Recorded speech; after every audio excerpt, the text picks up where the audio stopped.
You've either tried dropshipping and failed, or you're not sure where to start because everyone you listen to tells you something different. Well, the truth is, dropshipping is actually very simple.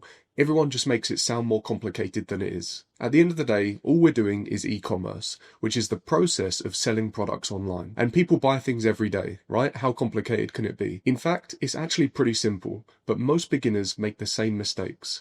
But it's not your fault. You just acted on the wrong information. And I'm going to clear all of that up in this video where I won't be holding anything back. I'm going to tell you exactly how you can avoid making costly mistakes as a beginner and actually launch a successful dropshipping business. My name's Theo Clarke and I've been in e-commerce for the past 5 years. I've successfully sold a dropshipping business and also a Google advertising agency where I generated over $20 million online for e-commerce clients. So I think it's fair to say I know a thing or two when it comes to selling products online, and I'm going to share my 5 years of knowledge and experience in this video so that you can launch a successful dropshipping business. And better yet, for those of you that stick around to the end, I'm even going to invite you to my dropshipping group for free.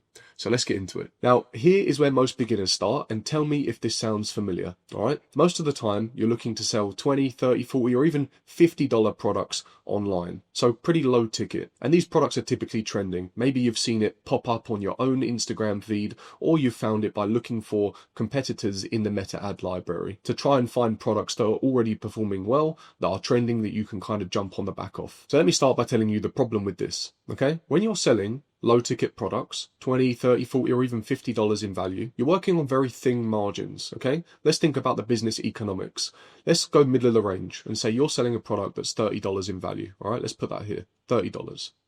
So if that is your product price, then you need to take into consideration a few other things, right, that are going to eat into your profit margin. That is your cost of goods, which is your product price and your shipping cost to get the product from your supplier to your customer. Then you have your advertising costs, and most beginners tend to use Meta. So that is your cost of actually generating the sale. And then when you generate the sale, you have to pay transaction fees from Shopify payments, PayPal, Visa, debit, MasterCard, whoever it is. You're going to have to pay a transaction fee, which could be anywhere from sort of 2 to 4%, or even more, as high as 7 and 8% if you're using payment processors such as Klarna or Afterpay. So taking all of these things into consideration, if you're selling a product that's $30 in value, which is typically where most meta dropshippers start, then what do you think all of those costs add up to, and how much profit do you actually think is left? Let's run through an example, okay?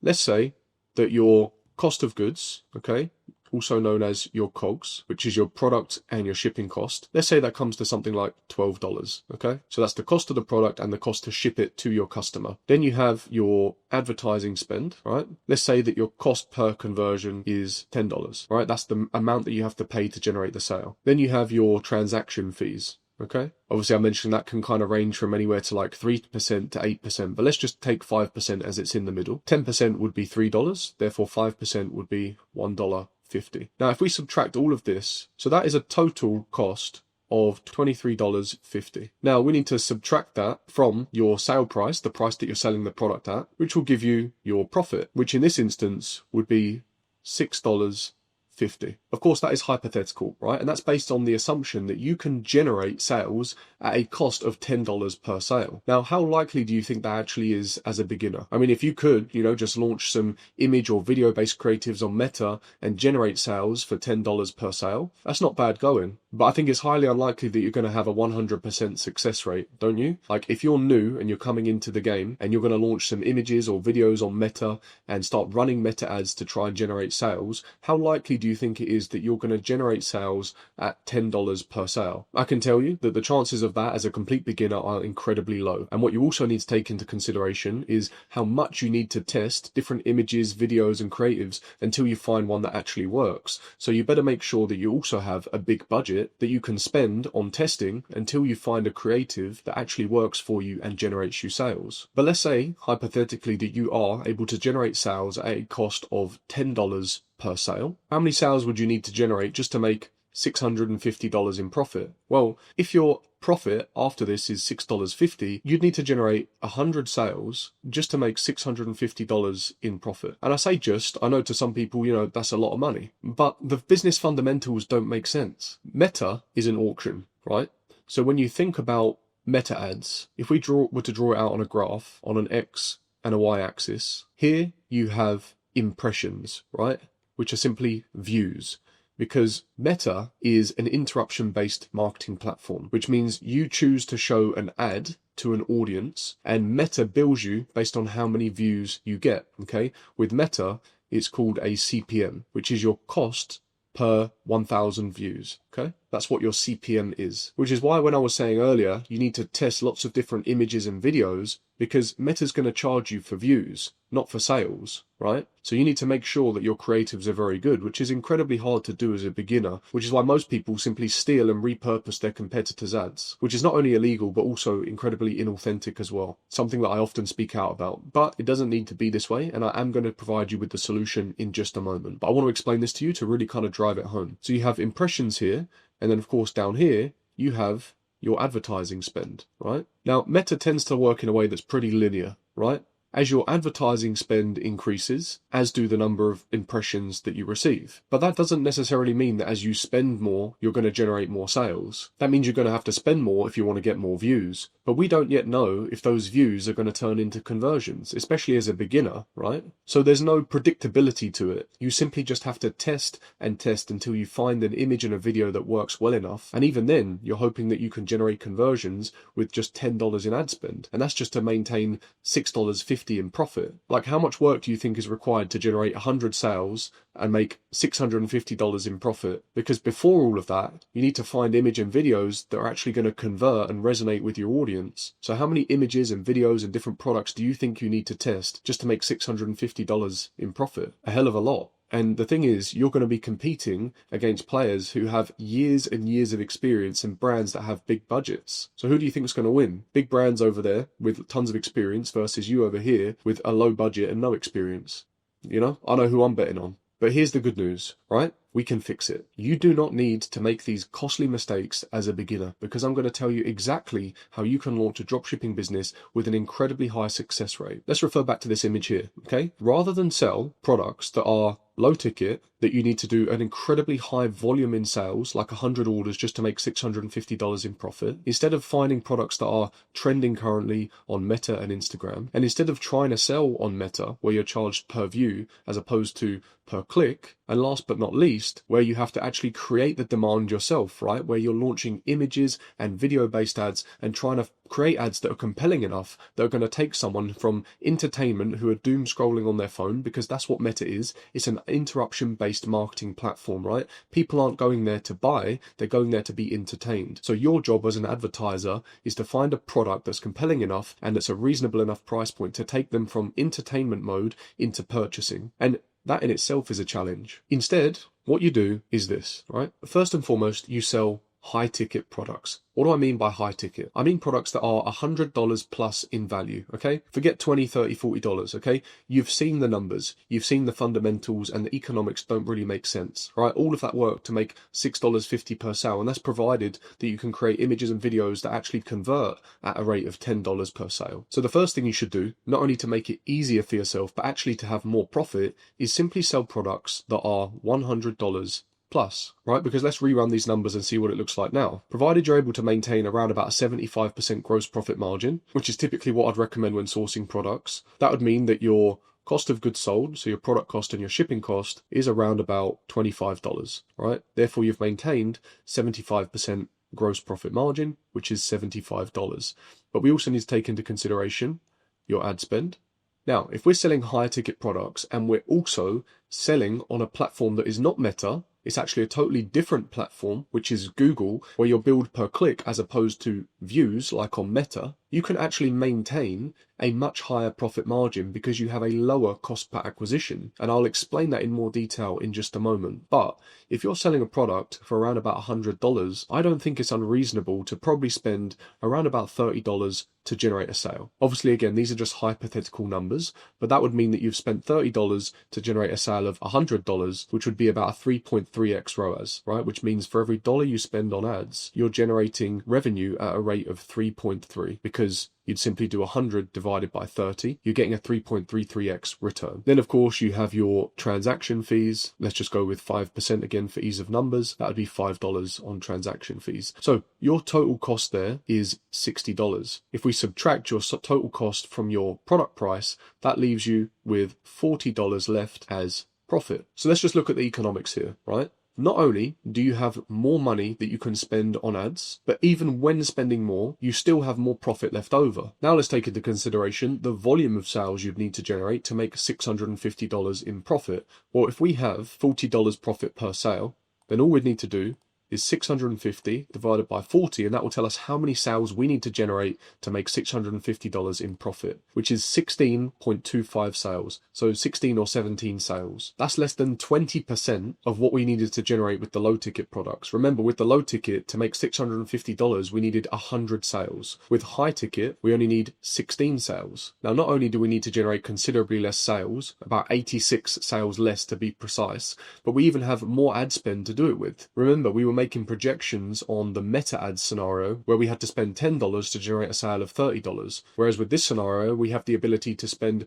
$30 to generate a sale of $100. So overall we have 3 times as much ad spend as well. Hopefully you're starting to see how the business economics start to make so much more sense. You have more money to spend on ads, you need to generate less sales, and ultimately you have more profit left over. Now let's also keep in mind that when I was going through this example, I said products $100 plus, okay? I used $100 as an example for ease of numbers, but as you start to go up, let's say that we were selling products that were $200 or even $300, think about the amount of ad spend and the amount of profit you have then from those sales. Not to mention, if we were selling products that were $200, we'd need half as many sales, right? Assuming that the profit margin remains the same. Instead of 16 sales, we'd only need 8 sales. And imagine if we were selling products that were $300 in value. Instead of 16 sales, we'd only need a third of that, which would be around about 5 sales. So what makes most sense? 5 sales, 8 sales, 16 sales, or 100 sales, like we would have to do when selling lower ticket products? And I'll tell you right now, everyone that I know personally that is winning in e-commerce is doing one of 2 things. They're either selling high ticket products or they're focusing on customer lifetime value, where they're entering customers into, say, subscriptions or repeat purchases. Now, personally, I'm not so big on subscriptions. I do like repeat purchases though, but my thing is high ticket products. And this is exactly what I've been doing for the past 5 years. Like I mentioned at the start of the video, I previously sold a dropshipping business and I've been dropshipping for 5 years. And all of that time, I've dropshipped high ticket products with Google Ads, which is the channel I'm going to tell you about in just a moment. For those of you that are interested in learning more about how to find and also sell high ticket products using Google Ads, I have a free Google Ads dropshipping community where I break down everything. So if you're interested, see the link in the video description and you can join for free. So you may be thinking, Theo, if this works so well, why are so many other people telling me to do meta ads and sell low ticket products? The truth is, most of the people that are telling you to do this just don't understand Google. They don't understand how Google ads work. So they just stick to what they know, which means they just jump from store to store to store, most of the time just ripping their competitors' ads and rerunning those. And they just have this constant pump and dump scenario where they launch a store, they've stolen someone else's ads, they're trying to run it up and scale it as quick as possible, they're selling low ticket, low quality junk. They never know if their store's going to get shut down due to copyright claims or DMCAs, or whether they're going to get investigated for just not caring about their customers and selling them absolute junk. The truth is, it's no way to build an actual sustainable business. And you ask a lot of these people who teach and preach meta ads if they've ever sold a dropshipping business, because I can say that I have, and I did so by building a high ticket dropshipping store and generating sales using Google Ads. And just for context, I actually have another dropshipping store right now which I'm scaling up. I've been running it for the past 5 months and I'm scaling it month on month. Every single month we're getting better, we're doing more revenue and more profit, and I do this by just simply selling high ticket products with Google Ads. I actually documented the journey of taking this store from 0 to 10k in just 32 days. I did that on my YouTube channel, and now I'm also documenting my journey of taking it from 10 to 100k per month. So for those of you that are interested in learning more about that, just simply see the playlist on my YouTube channel. Now, to get back to my point about meta ads versus Google, the problem is that a lot of these guys that are teaching meta ads, they've been dropshipping for a while, okay? They were dropshipping back in 2022, prior to all of the Meta Ads iOS updates. And these were the days where there was a very low advertising cost, okay? You had a very low cost per acquisition because your cost per 1,000 views, your CPM, was very cheap. When a lot of the high street stores got shut down temporarily, what do you think happened? Well, they all went online. So when all of these businesses came online, that meant hundreds and thousands of people now spending money on Meta ads. And as I explained earlier, Meta is an auction, right?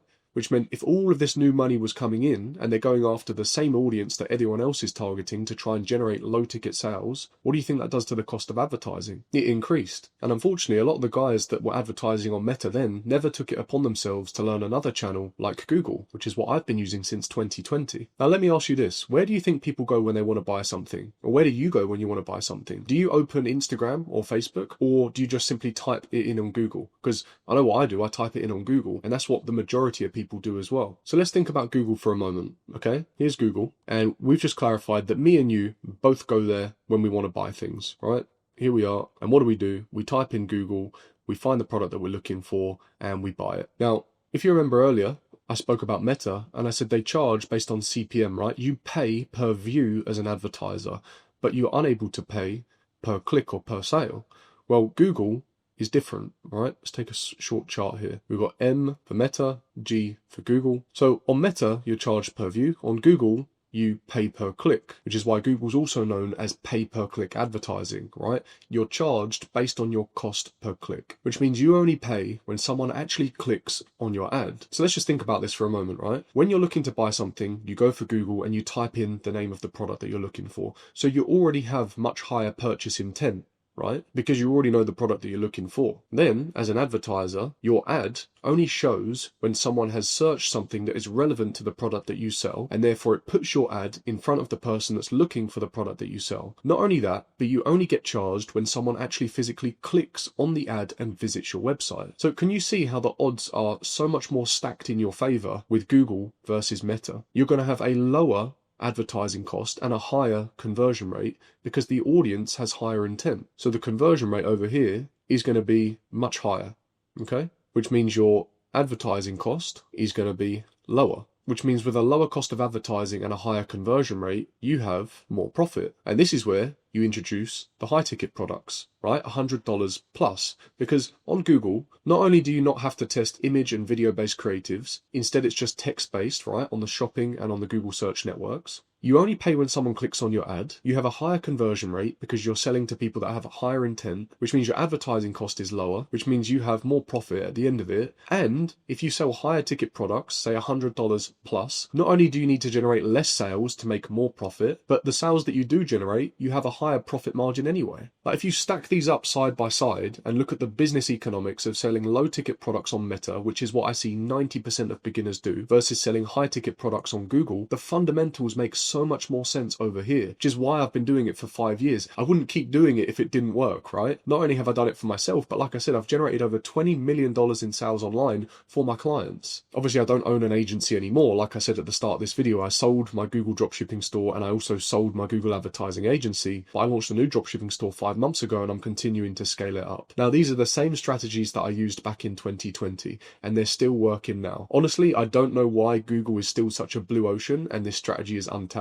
Fundamentally, it doesn't make sense to me. Like, Google's where people go when they want to buy, so why would you not advertise there? Like, that just makes the most logical sense to me. And that's what you need when launching a business, is logic and predictability. Well, the predictability comes where you only pay when someone actually clicks on your ad, which means you don't have to do the image and video based testing like you do on Meta, because you don't know what your cost per 1,000 views is going to be, you don't know what your conversion rate is going to be. It's much more predictable on Google when people are going there to buy, which means you have a higher conversion rate, which means you have more predictability, and you only pay when someone clicks on your ad. So hopefully you're starting to see how everything stacks in your favor when you sell high ticket products on Google. Now, not only do the business economics make more sense, but when you're selling high ticket products, that means the cost of goods, the product cost and the shipping cost is typically more. But because you're spending more, that means the product quality goes up, right? Which means customers are more satisfied with the product that they're purchasing because it's actually good quality. It's not just low quality, cheap junk from China. Not only that, but when you're selling high ticket, high quality products and you build a niche specific store, you can then position yourself as an authority. It's important to position yourself as an authority within a specific niche because then your brand carries more weight and you start to become recognized within a specific niche. However, rather than build a niche store, most people are led to believe that they should just sell a single product on Meta. So you're selling high ticket, high quality product, you're validating yourself as an authority within a niche, you're selling to a high intent audience on Google, which means you have more profit,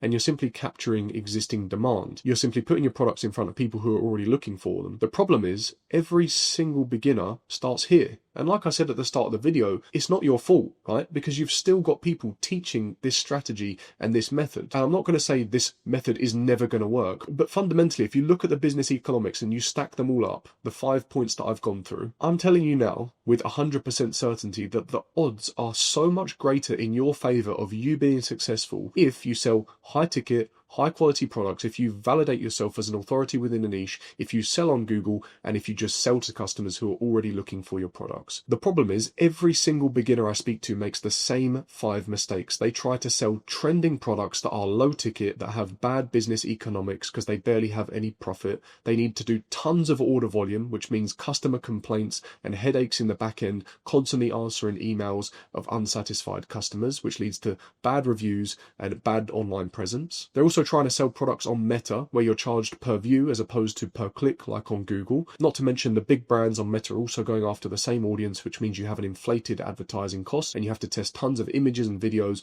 just to see what actually works and what sells. And because you're selling on Meta and you're using image and video based creatives, you're having to create your own demand and take people from entertainment mode into purchasing mode, which is also why you're limited to selling low ticket products, right? If we just sell on Google where people are looking for them, we can sell high ticket. Now, having watched this video, hopefully you can see how dropshipping is actually pretty simple. It's just a fulfillment method. All we're doing is selling products to people online. And there is a system, there is a blueprint that you can follow. Everything that I've spoken about in this video, I have condensed and built a step-by-step blueprint that takes complete beginners like yourself from A through to Z, from going from zero to at least $10,000 in sales in 90 days or less. I have built a comprehensive mentorship program where everything is broken down for you step by step to just remove all of the friction, all of this noise that you're hearing online so that you can just cut through and build a successful dropshipping business whilst also having the odds heavily stacked in your favor by selling high ticket, high quality products online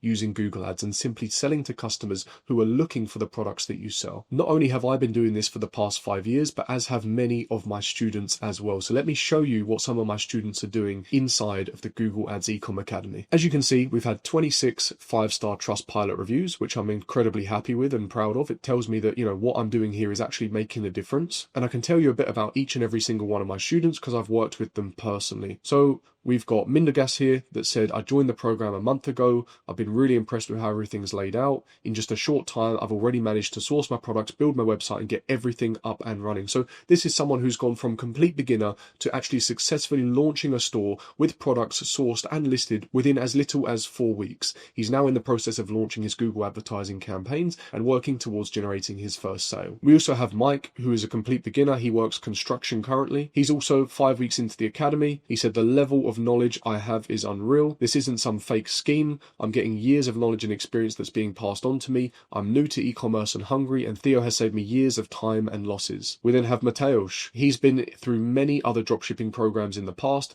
all of which were unsuccessful. He said, I've been part of a few high ticket coaching programs before. Some were okay, some were a complete waste of time and a lot of money. Money that I could have spent on an actual advertising budget like we do on Google. He said this was the first time he felt like he wasn't just buying content, but he was actually getting real mentorship. Theo's inside of the community answering questions himself. He's super authentic and open, and the roadmap is clear. Matt's been in the community for around about 6 weeks, and he actually got his first sale just last week. Then we have Dan. He actually sent me a WhatsApp message just yesterday, having got his first sale, and his order was $350. Dan's based in Australia, as you can see here. He also works construction and went from complete beginner to actually generating his first sale in around about 6 or 7 weeks, I think. And then we have Dustin. He joined already having a successful business. He was generating around about $200,000 per month. Within 3 months of working together, I helped double his revenue from $200,000 to around about $400,000 per month, and he was much more profitable and more efficient all round. Then we have Prego. He's an 18-year-old student from Korea. He joined as a complete beginner, and within just 6 weeks of joining, he already generated about 5 or 6 sales. Now we're working on doubling down and really scaling. As you can see, guys, I really can just keep going on and on. We have Fabian here, who went from a complete beginner to generating over 70,000 euros per month in just 4 months. Prior to that, he was an online coach and a video editor. We then have another one down here, Oliver. He went from 170k per month to 350k per month in just 3 months. We have Kyle, who as a complete beginner went from $0 to $1,000 a day in just 30 days. We have Sasha, who worked with me